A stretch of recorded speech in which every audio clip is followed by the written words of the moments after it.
Stocks, bonds, ETFs, straight out of downtown Chicago. This is Zacks Market Edge. Welcome to Zacks Market Edge, the podcast about investing in your life. I'm your host, Tracy Reinick, and this week I'm going solo to take a look at the stocks that are on everybody's wish list or watch list, basically all the lists, and those are the semiconductors. Now, the semiconductors are kind of a big industry, really. It's not just the chips, it's who's manufacturing the chips, it's the components to the chips, it's all these things with the chips, the cleaning, the this, the that. There's a lot. So even just looking around at stocks for this podcast, I was surprised at what industries they were put in on Zacks.com. Some were definitely in the semiconductor industry, right?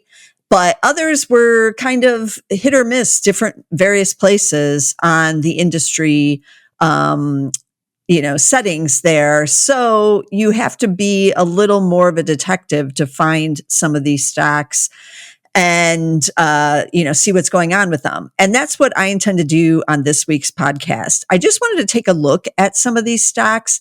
They have rebounded off of their recent summer pullback, but how expensive are they? Can you still dive in and buy the semiconductors here after this nice big run that we've had over the last couple of months?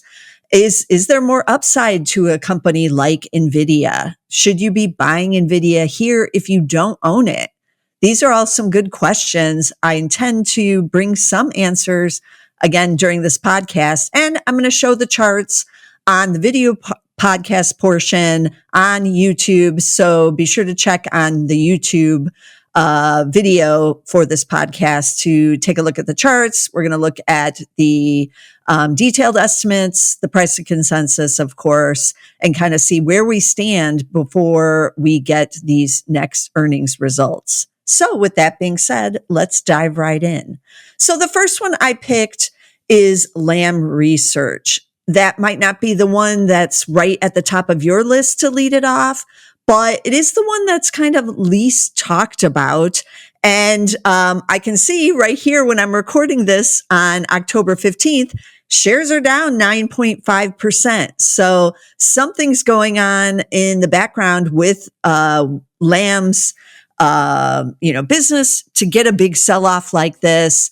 And I have a feeling that they're seeing, in their industry, their competitors are coming out and saying that they're seeing some slowdown perhaps. But this is going to happen in the industry, especially for those who have the AI component and those who don't, because remember, the chips are in just about everything these days.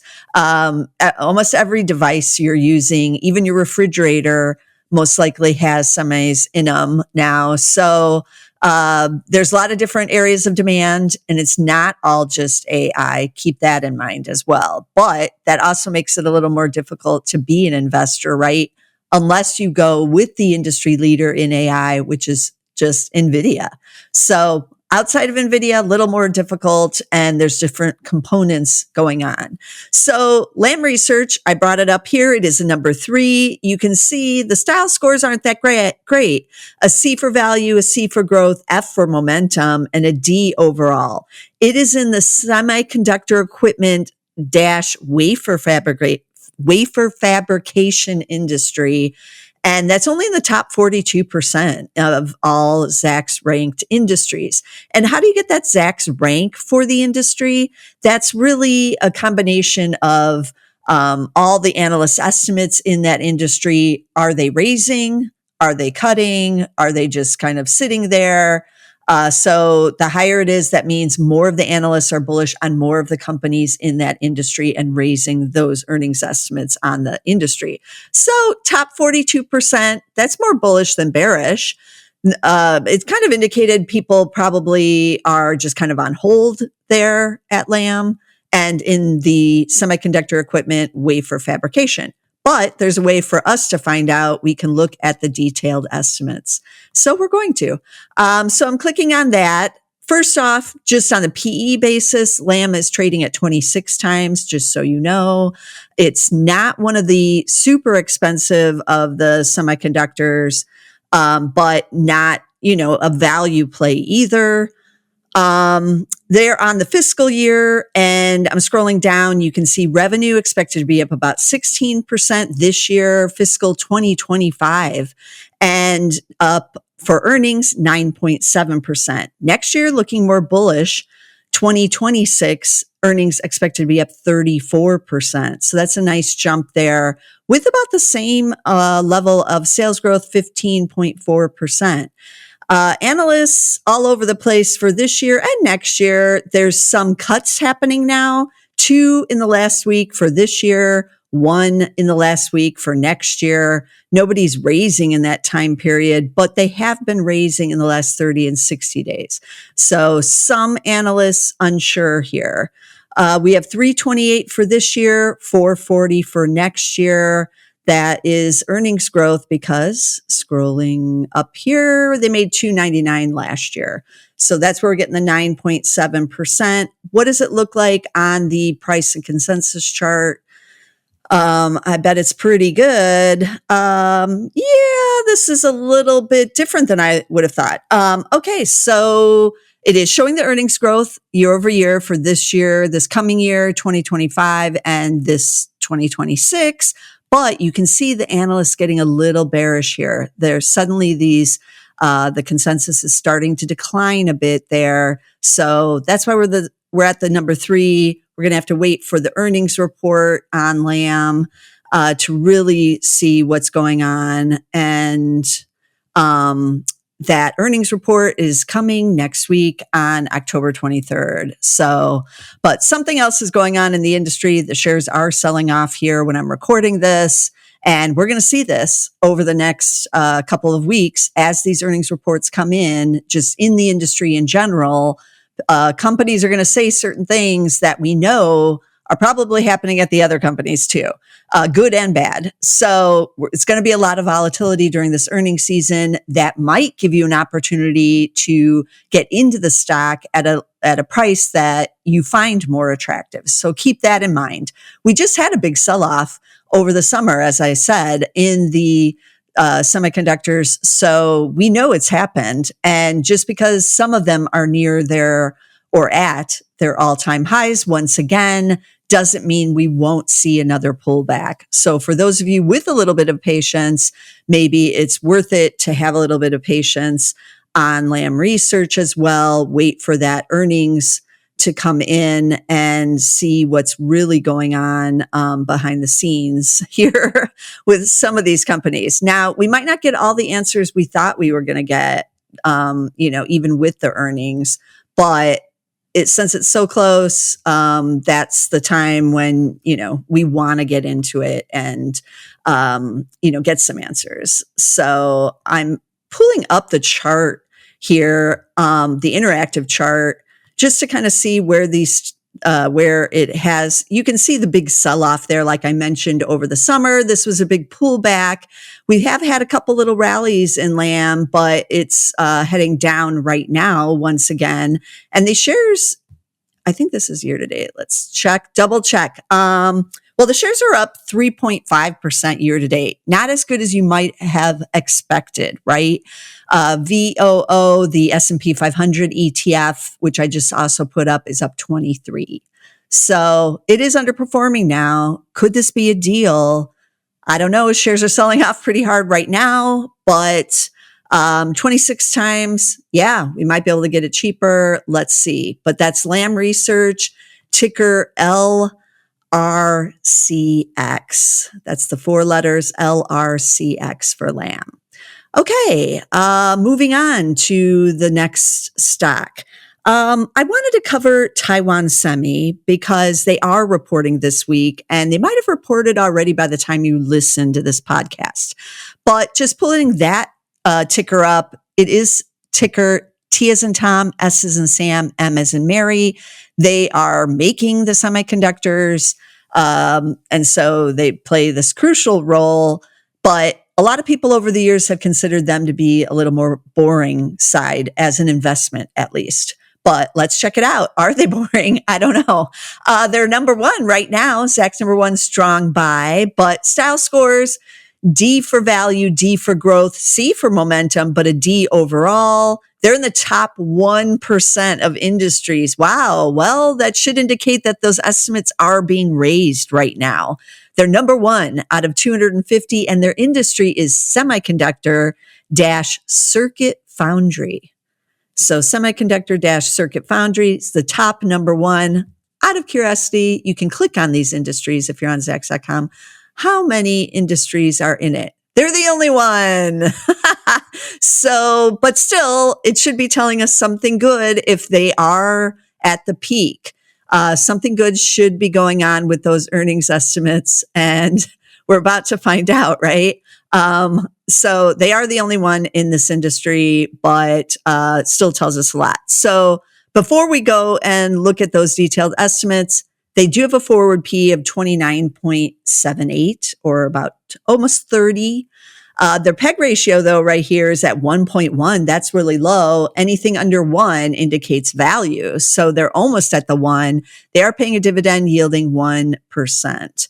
So let's take a look at those detailed estimates. It's got to be being raised into this earnings report.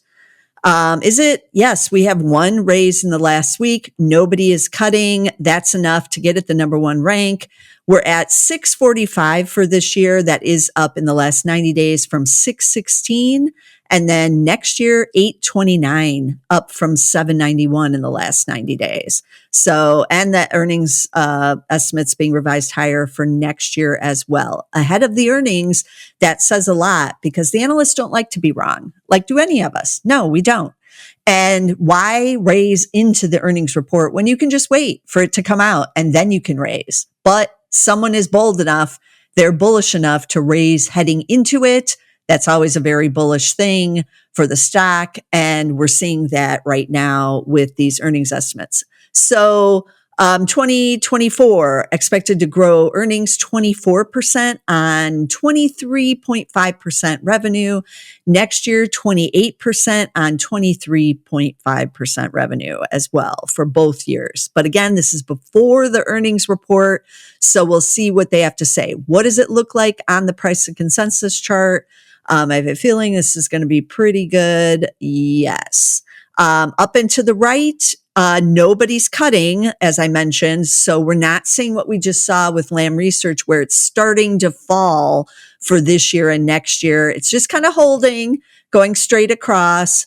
But that's what you want ahead of the earnings report. As I said, someone is raising, but usually the analysts aren't cutting into the earnings report. That's a very negative sign if they're cutting ahead of time, unless, of course, the company themselves pre-announces and, cuts their own guidance or warns somehow, then we see it. But this would indicate that that is not happening at Taiwan Semi, and we're just going to have to wait for this earnings report. Now, you can also see on this chart, shares busting out to new all-time highs, but again, trading at about 30 times with the double-digit revenue and earnings growth. That's not that pricey for what is going on here. So I still like Taiwan Semi, and I don't think it's too late to buy in. But you can see on this price and consensus chart, it also had the summer sell-off.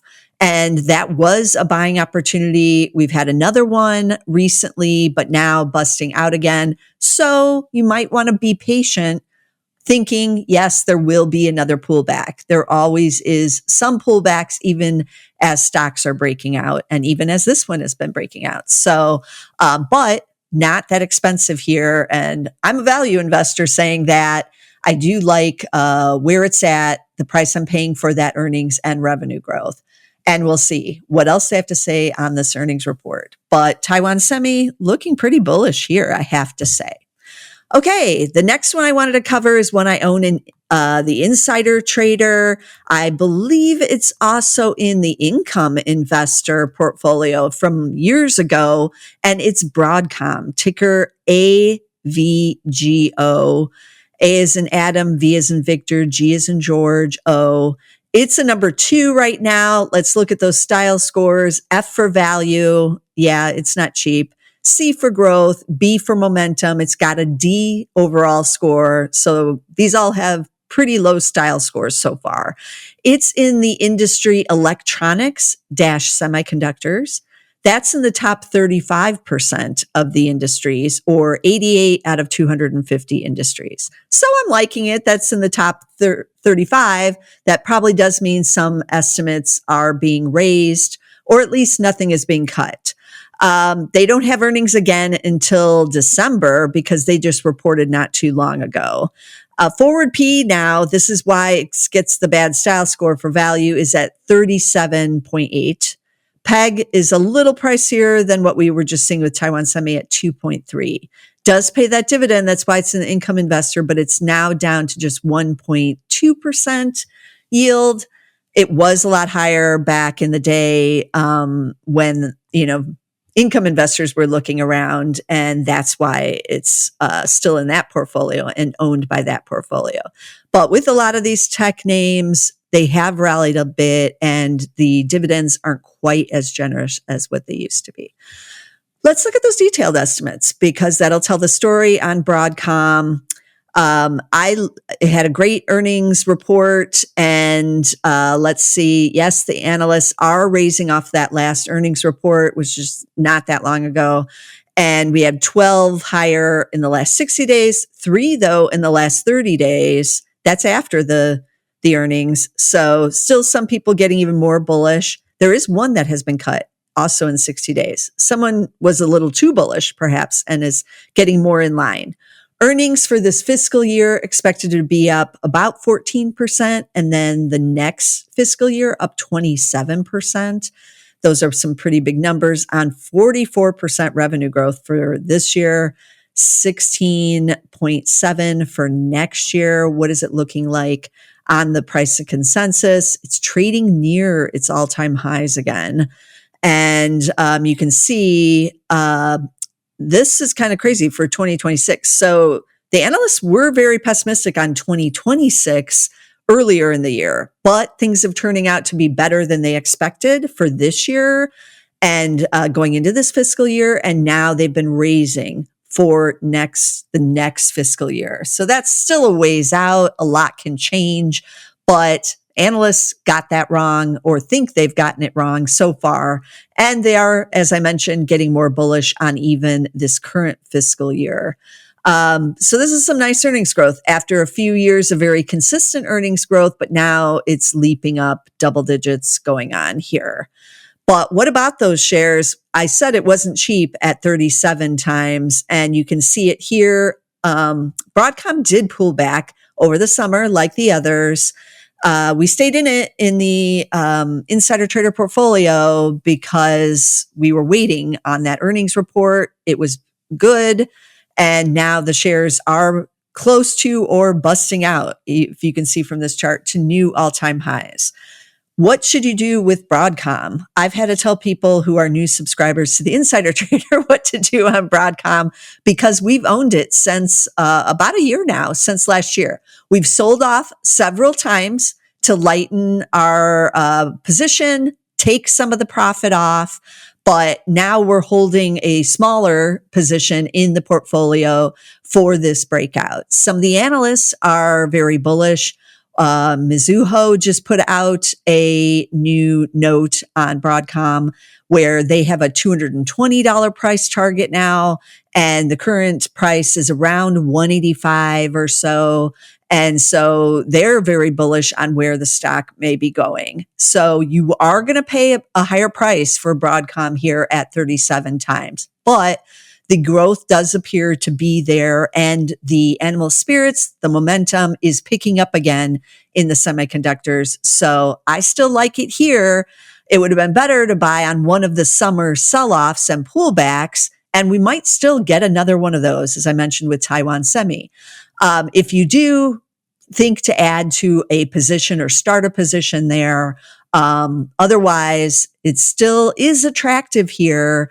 And you might want a dollar cost average into it so that you do capture any weakening in the shares, and you can, dollar cost average at a better price if it does pull back. but I'm still liking the story. So I am still bullish on Broadcom.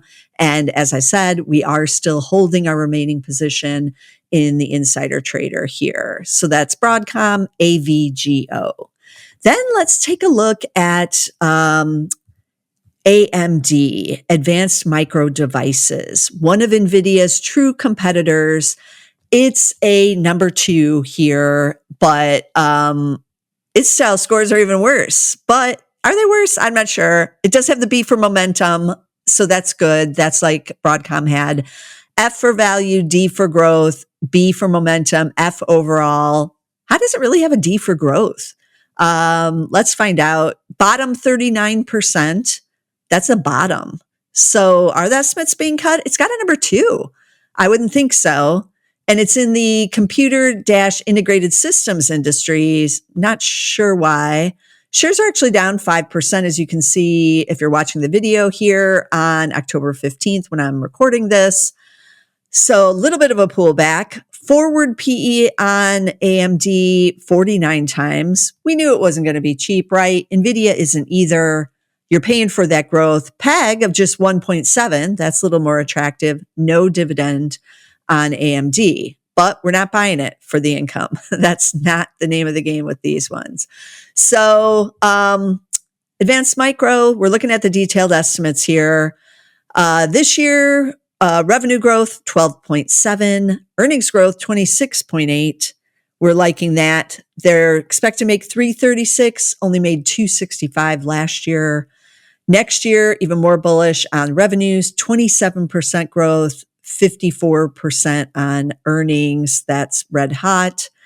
And only one estimate up in the last 60 days. Nobody's cutting, but just one estimate cut. Everybody's waiting on this one. They report earnings. It looks like the end of the month, end of October, maybe very beginning of November for them. So it's coming soon, and we're going to find out more. What does the price and consensus look like on this one? It should be pretty good as well, up and to the right with those kinds of numbers. Okay, so 2023, we had the decline. 2024, they started off real bullish last year. It has kind of flatlined here. But look at 2025, up big, but still staying pretty consistent. 2026, these analysts are feeling like this is where it's going to be. We've gotten some good guidance from the company, and so we're sticking with this until something changes.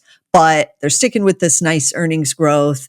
Shares actually had a pullback earlier in the year of 2024, tried to rally, pulled back again. Now they've rallied. Will it pull back again? That's going to be the question. It has several times. So if you're looking for a little bit cheaper entry point, you might want to wait on the sidelines, or again, dollar cost average on this one. It's not going to be cheap. You're paying a lot for these earnings, but 47 times with the AI revolution going on, is that really expensive? Maybe, maybe not. And then let's finish up with the granddaddy, Nvidia. They're number 2 right now. The style scores equally as bad, but they do have the A for growth. So I'm not sure why a D for growth on AMD or an A on Nvidia, because that growth looked pretty good to me.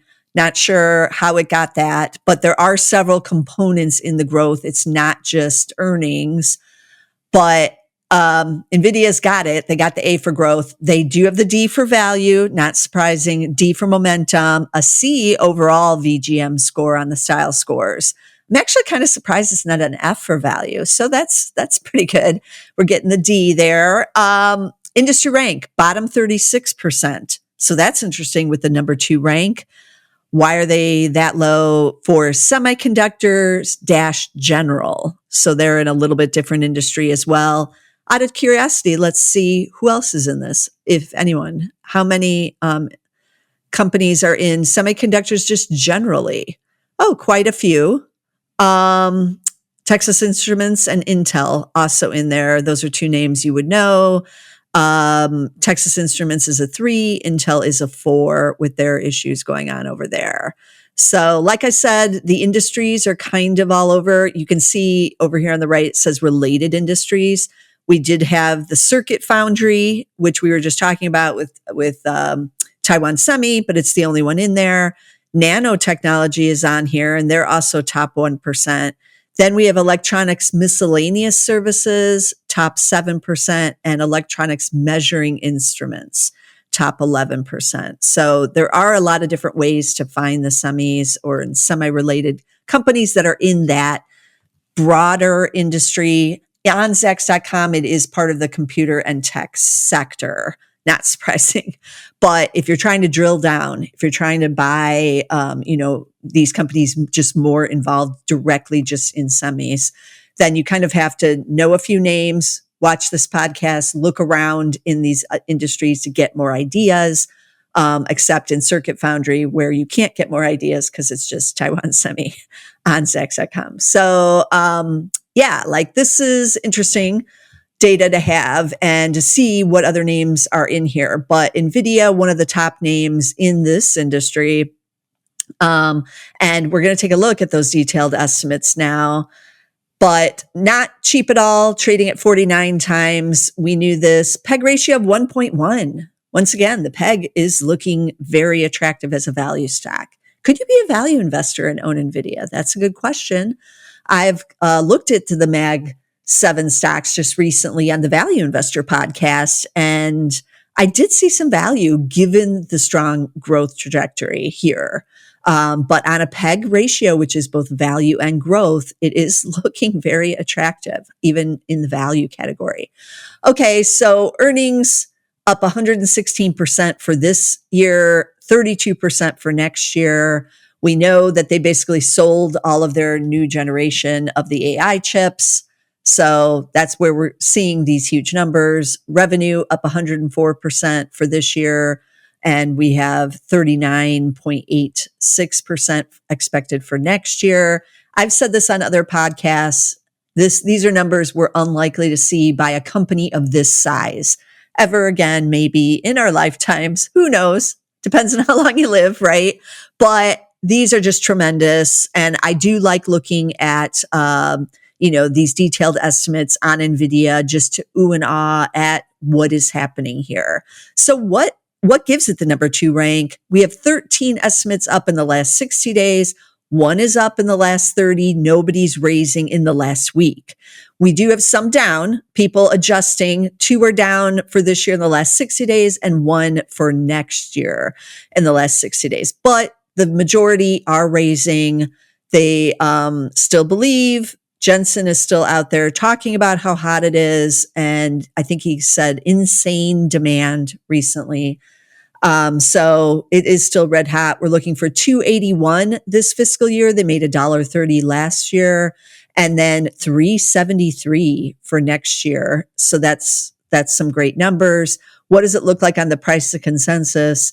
Is this a crazy price to consensus? I don't know. I haven't looked at it in a while. Not too crazy. It's up and to the right.